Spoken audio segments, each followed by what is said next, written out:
नमस्कार। पाकिस्तान में कोहराम मचा हुआ है। पाकिस्तान के आतंकियों की बेवाएं सिर पटक रही हैं क्योंकि मुल्क में चलता फिरता प्रेत घूम रहा है जो हर दिन किसी न किसी भारत के दुश्मन की उसके घर में घुसकर हत्या कर रहा है। वो अज्ञात किलर लगातार हाफिज सईद के करीब पहुंचता जा रहा है।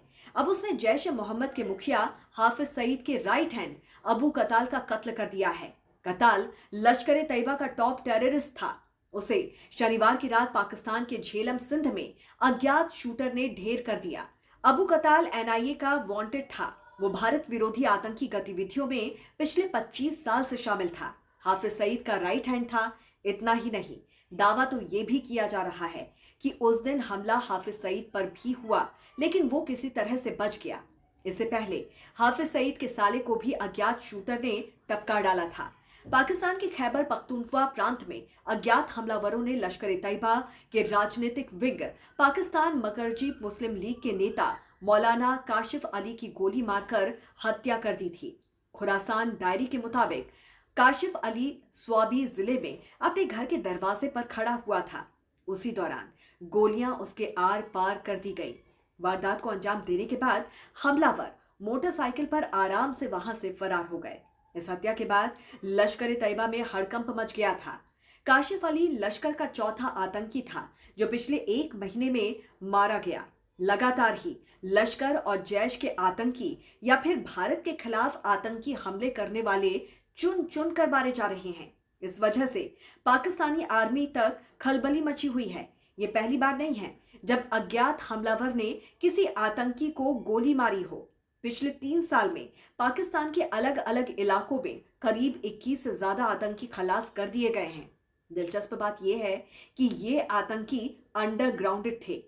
इसके बावजूद इन्हें ढूंढ निकाला गया और पाकिस्तान में इनकी मुखबिरी कर दी गई।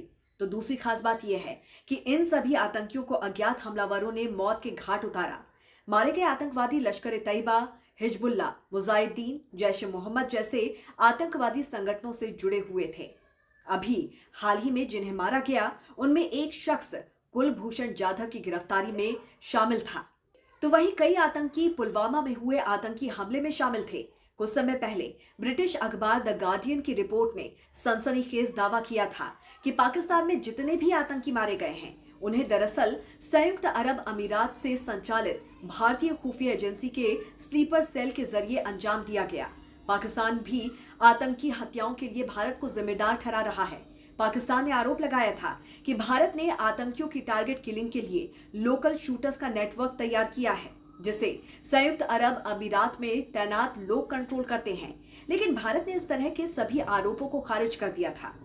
सवाल जरूर उठ रहे हैं कि आखिर वो कौन है जो आतंकियों को मारने के लिए सिर पे कफन बांधकर निकल चुका है।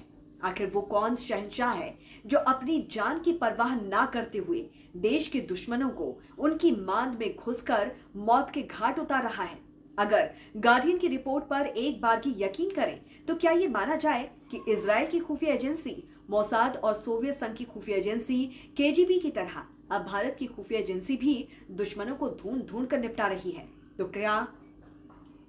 तो क्या ये माना जाए कि भारत के जेम्स बॉन्ड अजीत डोवाल देश के दुश्मनों को ठिकाना लगा रहे हैं। फिलहाल पाकिस्तान में अज्ञात शूटर को लेकर खौफ है तो डरे हुए हैं।